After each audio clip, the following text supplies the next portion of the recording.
Let's talk more about the resumption of tourism from China with Julia Simpson, President and CEO of the World Travel and Tourism Council. Thank you very much for joining us. Julia, let's start with how important China's return is for the global travel and tourism industry.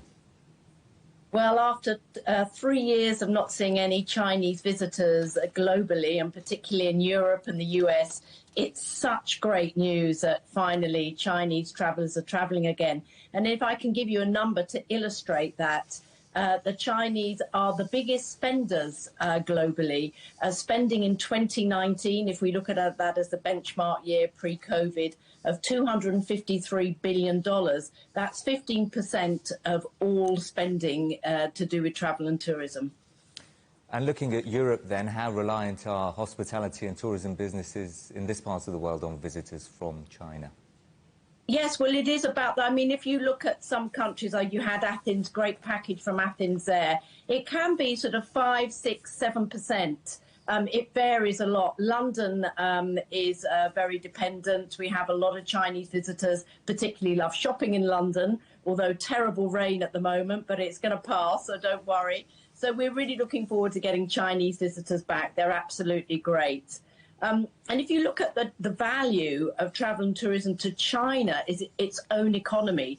In 2019, it was worth almost $2 trillion and it employed 82 million people. So it's really critical, I think, that China also for itself in terms of receiving visitors gets back up on its feet.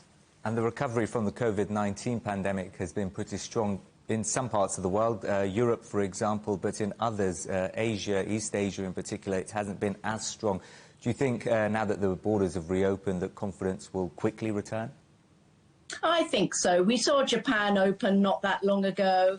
I was in Manila in the Philippines at the beginning of last year, and they reopened. So we are seeing the whole area reopen, which, if you like, completes the picture. The people I think we'll see travelling, first of all, are what we call friends and family.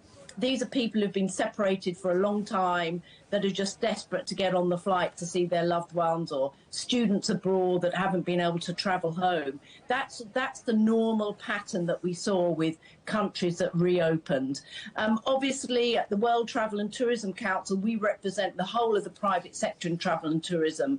And to put it mildly, we're not best pleased about some of the COVID travel restrictions that are being put upon Chinese visitors, and indeed when we visit China, because we believe we should follow WHO, the World Health Organization's advice on this. And, you know, viruses don't pitch up at borders with their passports.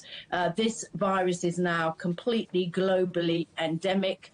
You do not stop it by putting restrictions at borders. And as your great package from Greece said, it's a part of life now. It's like flu. In fact, I know lots of friends of mine that have had flu this year and COVID, and the flu was worse. So I think we need to learn to live with it. And just lastly, briefly, if you will, Julia, the bounce back has been strong then. Looking forward, how would you assess where the industry is headed, particularly given the global challenges facing the world? Well, I think, you know, that looking at it globally, it used to be a nearly $10 trillion business. That meant that of every dollar made globally on this planet, $1 came from travel and tourism. And 1 in 10 jobs came from travel and tourism. Now, we were one of the worst hit sectors, but things are bouncing back. And we expect that globally over the next 10 years, we will be growing faster than global GDP. So we are a growth sector, and we will be probably getting to over $14 trillion worth of business. When I talked to tour operators, I was with an American tour operator the day before yesterday. Business is booming. It is exceeding 2019 numbers. Thanks for that, Julia. That's Julia Simpson, President and CEO of the World Travel and Tourism Council.